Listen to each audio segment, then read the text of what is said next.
when she was here 2 years ago, the Executive Director of the University Pediatricians Autism Center, the Director of the Translational Imaging Laboratory and Chief of the Division of Clinical Pharmacology and Toxicology at Children's Hospital of Michigan.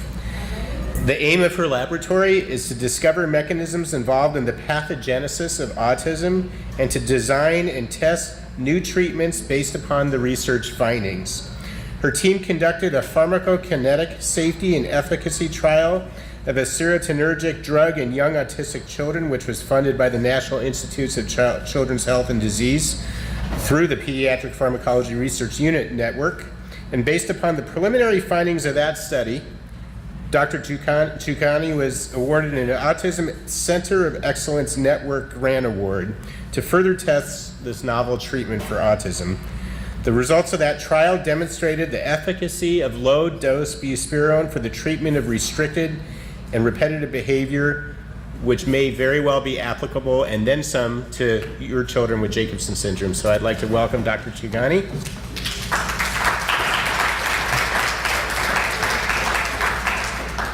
In case you couldn't figure it out by now. I'm gonna have to drink this tonight. You can drink it all tonight, but after your talk. It's really nice to be here for a second time, and I was really glad that I came a day early and had some time to hear the talks yesterday, and also to participate last night in the dinner. It was really extraordinary. I was really grateful to the Christensen family for letting me sit at the table with them, and by seeing the show last night, I think I saw another trait of Jacobson syndrome, and I think it is musical talent. So it was really pretty special for me to participate with you.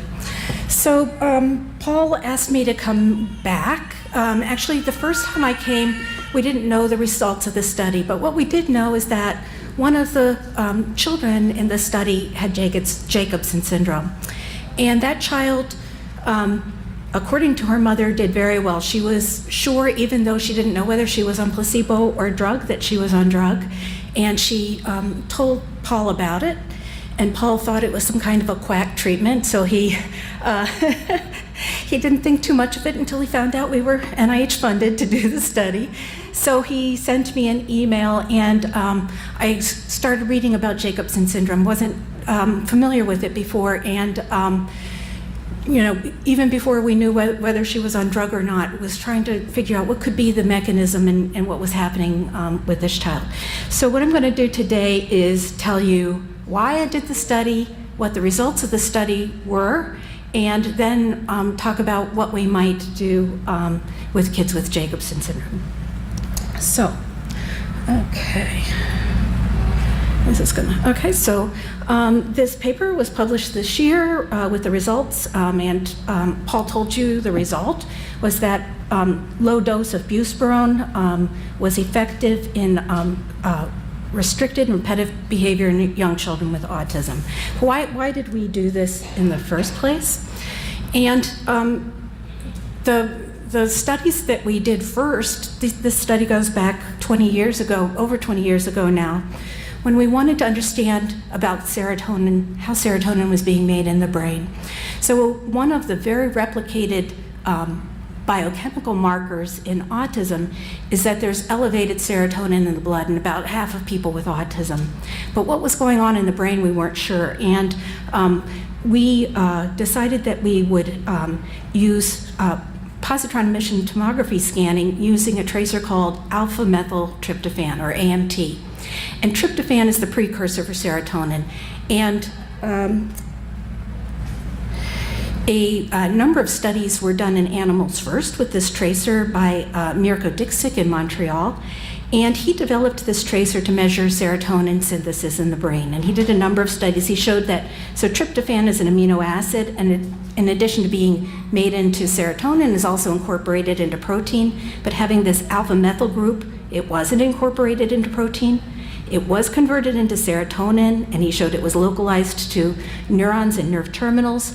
And importantly, it wasn't broken down by the enzyme monoamine oxidase that typically breaks it down. And so we were able to measure the uptake of this tracer in the brain. And so what we were interested in doing then is to know how serotonin was being made in children who had autism and children who did not have autism. And we studied children at different ages. So here we have 5, 10, 15 years. And we measured this, what we call the unidirectional uptake constant. So the uptake of the tracer into the brain. And this is for the whole brain. And what we found was for kids who didn't have autism, that they had high values early in life, and then those values came down with age. And this is what we had expected, because we know that from animal studies that happens to be true. And we also know that serotonin is really important for how the brain develops. In kids with autism, we found something quite different, and that is, if anything, it was gradually increasing with age. And so this pointed to us to an idea that there's a critical period in early life where higher levels of serotonin are important for brain development. And so we thought that maybe using a drug that acts like serotonin early in life would help the brain develop more normally. We also saw that there were some areas of the brain that showed differences. And a lot of times when we look at scans, we look at differences between the left and the right. And here you see that this side is lower than that side, this side's lower than that side, this side's higher than that side. And we tried to make sense of what does this pattern mean. We didn't see this in all the kids, but we saw it in some of the kids. And so we thought about how these different brain areas are connected to one another. And we came up with this model where there's elevated uptake of the tracer here in an area of the brain called the dentate nucleus. This area projects to the other side, to the thalamus, where we saw lower uptake, and then the thalamus projects to the cortex on that side of the brain. And this was interesting to us at that time because we knew that one of the really replicated pathology findings in brains of people with autism was that there was a decreased number in the cerebellum in a kind of cell called the Purkinje cells. And the Purkinje cells project to this dentate nucleus and so on. And what was also interesting to us is, I mentioned that serotonin is important in brain development. This is from an animal study. So these cells in the thalamus that project to the cortex, they actually don't make serotonin, but during development they take up serotonin. And how that serotonin is being taken up, if it's changed, for example, through different kinds of genetic models, it changes the way that these cells from the thalamus innervate the cortex. And when those cells are changed, it changes the sensory map of the brain. So if you look here, the branches, they stay in a certain organization. But if there's too much serotonin, those branches go across those boundaries. And so then their sensory discrimination is changed. Okay. So having those results we had from the PET scanning in humans, and then understanding what serotonin is doing in the brain of animals, we thought that this would be a rationale for a study. So serotonin synthesis was lower in autistic children than more typically developing children between the ages of 2 and 6. And we know that serotonin is an important factor for postnatal synaptogenesis, this forming of these branches, and also for neurogenesis.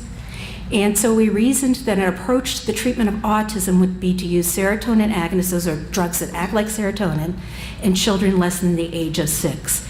And the goal of this treatment was to provide a more normal modulation of brain development in young children with autism. And for this study, we chose a drug that acts at a kind of serotonin receptor in the brain called the 5-HT1A receptor called buspirone. So this is how we did the study. It was a multi-center, randomized, placebo-controlled, double-masked study. From our pilot study, we thought we would need 144 participants in order to have significant results. And the children took buspirone twice daily for 6 months. In our study, we had children ages 2 to 6, with autism, and they were randomized to receive either 2.5 milligrams twice a day, 5 milligrams twice a day of buspirone, or a matched placebo. And then after that, we did a follow-up trial so that all of the children who got placebo could get drug too. And we also wanted to know what would be the long-term safety of that. We also included in our study a PET scan of serotonin synthesis, and I put in parentheses tryptophan metabolism because we now know that we're not just looking at serotonin synthesis, and I'll talk to you a little bit about that in a minute. And then we also were looking at plasma serotonin. Remember I mentioned that half of people with autism have elevated blood serotonin, up to half have elevated blood serotonin, to determine whether these might be predictors of drug response in our study. Excuse me, sorry. I need a little bit of that wine. So our primary outcome of the study was to evaluate the effect of twice daily oral buspirone on core features of autism in children aged 2 to 6 that were measured by the Autism Diagnostic Observation schedule. This is the same test that Natasha talked to you about earlier. And we were going to compare drug to placebo at 6 months. And then our secondary objectives were to look at the individual aspects of the behaviors associated with autism, so social behavior, repetitive behavior, language, sensory dysfunction, and anxiety. We also were looking at the side effects and long-term safety of the drug, and also, again, whether a PET scan or blood serotonin would predict our response to treatment. And so we, just to mention that we came up with this dosing for children based upon a pharmacokinetic study that we did before the trial. And these doses in children, young children, give blood levels which are comparable to higher doses that were studied in older children with anxiety disorder. And I'm not sure if you can read this or not.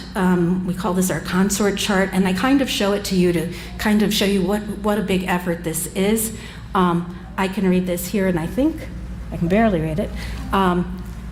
We initially assessed 210 children for eligibility, and 166 of them were eligible, and then 142 children completed the 6-month trial. Other ones discontinued.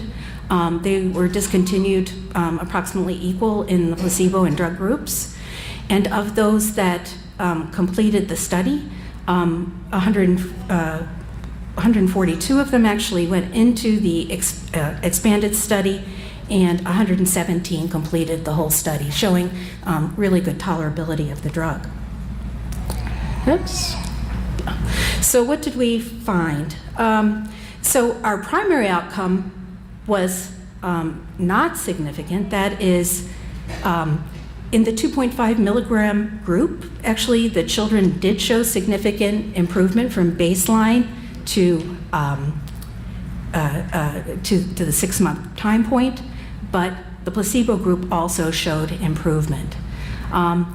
For the social affective score of the ADOS, they did not show significant improvement, but on the repetitive behavior scale, they showed a significant group improvement, whereas the placebo and the higher dose did not. And you can see the results here in the graph where the placebo and the 5 milligram groups did not improve, but the 2.5 milligram group did. So then in terms of looking at whether the blood serotonin and the scans were predictors of the outcome, what we found was very similar to what had been reported before. So 200 nanograms per mil, that's and below, is normal serotonin level. So a number of the children in our study had elevated, and some had very elevated blood concentration of serotonin. And those children who had the highest values for blood serotonin were least likely to improve on the drug. And we also found that children who had focal increases in the uptake of the tracer in different parts of the brain was also a predictor of the drug not providing improvement. And that's shown in this graph here, where children who had only one alteration showed improvement, whereas if they had many areas of increased uptake in the brain, were very unlikely to show improvement. In the years since we first started using this tracer, which we've used in other kinds of disorders, including children who were being evaluated for epilepsy surgery and also in brain tumors, we found that our tryptophan probe not only measures the serotonin synthesis pathway, but also another pathway called the kynurenine pathway. And this pathway is activated by a number of different processes in the brain. It could be activated by damage, by some immune process, by infection.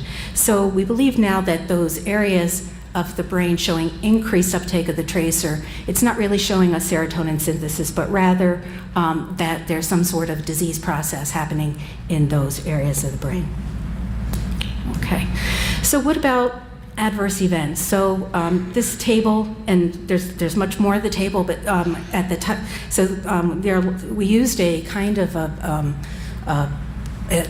tool called the SMRF, which thinks of every kind of adverse event you can possibly have. It's a long checklist, and so every time the children came back for visits, we asked all these questions of the parents, and so to make a long story short, the most frequently reported adverse events were psychiatric type events like aggression, sleep, insomnia, agitation, and different types of abnormal behavior, followed by respiratory problems, GI problems, and so on. But to make a long story short, there was really absolutely no difference between the placebo and the drug groups. And interestingly, in the follow-up, the second 6 months, although there was no difference again between the groups and no difference between the adverse events from the first part, but now the respiratory disorders were predominating and not the psychiatric disorders.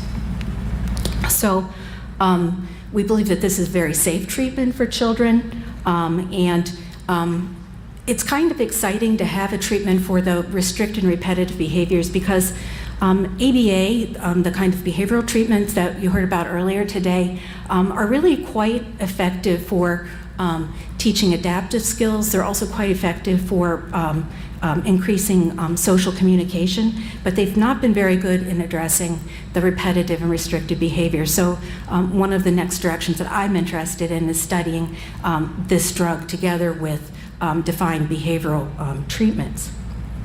Now, why the difference between the high and low dose buspirone, and what does that mean to us for going forward? So buspirone and actually 5-HT1A drugs in general have a big dose dependency to them, and that's because they act at receptors at different parts of the cell called the postsynaptic, presynaptic, and postsynaptic. So if you use these drugs in low doses, they preferentially activate the presynaptic autoreceptors, whereas if you use them in higher doses, they stimulate the postsynaptic receptors. And so, for example, in animal studies, we know that if you use low-dose 5-HT1A drugs, they decrease locomotor behavior, that is running around behavior, but in higher doses, they actually increase it. In a study of social interactions using a kind of animal called the prairie vole, a similar thing was shown that a given dose of buspirone increased social preference, whereas higher doses or placebo did not. So in doing these studies, we need to be really cognizant of what doses we use. So, is buspirone a potential treatment for children with Jacobson syndrome? So as I mentioned earlier, one child in our study had Jacobson syndrome. This child did not improve on any of the autism measures, but showed improvement on the adaptive behavior scales that Natasha was talking about earlier. Also, this child was on the 5 milligram dose. So it's possible if she were on the lower dose, she would have shown some improvement in repetitive and restricted behavior, but she was on the higher dose. And so this kind of brings up the idea that this buspirone may be useful not only for autism symptoms, but also for cognitive improvement. So, is there any evidence that 5-HT1A drugs are useful for cognition? So there is a whole literature about the role of these drugs in traumatic brain injury. These are preclinical studies in animals, and like our study, these studies have also shown a narrow dose window for response. They've been used in two ways. One is that they've been used like right after a traumatic brain injury in the animal, and they've also been used with some delay after traumatic brain injury. So used acutely with a single high dose within an hour after brain injury, they were effective in diminishing the cognitive effects of the brain injury. But there are also studies showing that that 5-HT1A drugs can be effective after, with some delay after injury with chronic low-dose treatment. Oops, I want to go back a second. So getting back to the idea about combining drug with behavioral intervention, these studies have also shown that behavioral intervention can somewhat diminish the effects of traumatic brain injury, and they looked to see whether a combination of drug and behavioral treatment would be synergistic, that is, that would be bigger than either of those alone. And they found that it was true for young animals, but not for older animals. So we could see that in children, combining a behavioral intervention with drug might be a really good way to go. Okay. And so this is just an example of one of these studies published in Journal of Neurotrauma that showed that cognitive and histological damage in the brain were attenuated by delayed chronic treatment with buspirone. Okay. So another area that 5-HT1A drugs have been looked at in terms of cognition is in major depressive disorder. And what was interesting about how they came up with this has to do with a cell culture screening. So this actually happened at a company here in San Diego. And what they were interested in knowing is could they find drugs that used either singly or in combination could increase neurogenesis in human neural stem cells. And so they found in their screen that buspirone induced neurogenesis, but also increased the formation of glial cells. And so they wanted to look for a combination in which there would be increase in neurons, but not an increase in the glial cells. And they came up with this combination of buspirone together with melatonin. And in this, they found that there was increased neurogenesis without an increase in the glial cells. And again, they found there was a narrow dose window, a low dose for this response. Oops. And this is a picture from their paper where they plated these neural stem cells, then they added compounds, and then they stained those cells. And here are some of the staining of the neural cells and staining of the glial cells. Okay. So they did a study for major depressive disorder and found that this was an effective treatment in major depressive disorder, but they were also were interested in knowing, did this result in cognitive changes? And they actually looked at the group of people whose depression didn't respond, because just improving with depression could result in some improved cognition in these people. So they looked at the ones that did not respond, their depression did not respond, and looked at cognition. And what they found was this combination of buspirone and melatonin did show improvement in these non-responders. Here you can see the combination group compared to buspirone alone or placebo. And the types of things that they improved on were inattention, forgetfulness, word finding difficulties, and mental slowness. Okay. And I'm just going to back up for a second. So the reason I thought that this was interesting is because in our study of children with autism, we originally actually had excluded melatonin as a drug that could be taken together with the buspirone. However, there were so many children that were wanting to be in the study that were taking buspirone, that were taking melatonin, that we went to our data safety monitoring board and asked, could we include those children in our study? And they said yes. So the children, some of the children were taking both melatonin and buspirone. And in going back and looking at some of the data, not in a systematic way, but in a more qualitative way, kids that seemed to improve on their adaptive skills were taking both buspirone and melatonin, and this is something that I found really exciting. So if we were going to do a study in children with Jacobson syndrome, and we were going to use buspirone and melatonin, would there be some potential concerns? Because the kids with Jacobson don't just have these behavioral problems, but have a lot of really significant medical problems.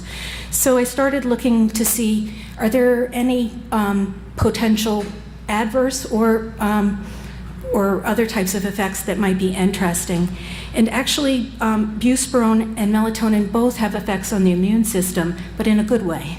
So here's a study where buspirone was shown to increase the counts of T cells in patients with HIV.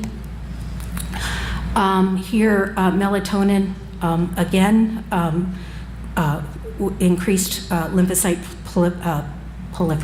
proliferation.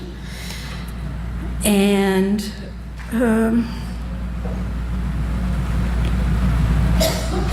yeah, so in our study of kids with autism without, significant medical comorbidities, it was very safe.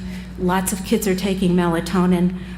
So I think that safety is an issue that is not a big concern. So what would a potential trial of buspirone look like in Jacobson syndrome? And now knowing, well, that the 2.5 milligram dose was the one that was good for repetitive and restricted behavior, the 5 milligram dose was what the child with Jacobson syndrome was on. Then I would propose an escalated dosing for the study, starting with low dose and do a measure of efficacy to decide whether to move on to a higher dose, and then to potentially add melatonin. In retrospect, we thought that because our idea was that we were going to be affecting in a long-term way the way that the brain was wiring, that we needed a very long trial, but perhaps that's not necessary.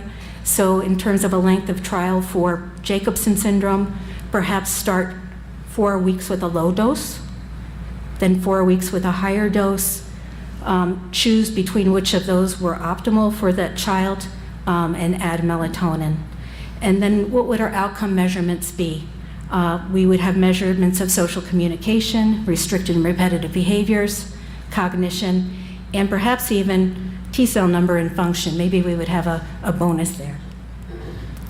So I'd just like to end by thanking the many people who participated in our buspirone drug trial in children with autism. And it was really a very big effort among 6 different sites around the country. And I can't mention everybody's name, but I have them here. And then I'd also like to end by acknowledging our own group at Wayne State and funding from NIH.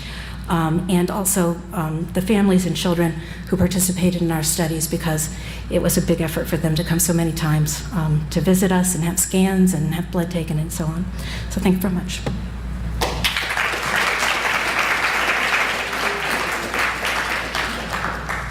Yeah, this for you. Oh, thank you. Thank you so much. And you'll be here for the Yes. panel session, Yes. right? So if you have questions, she's going to be here on the panel session during the lunch and learn.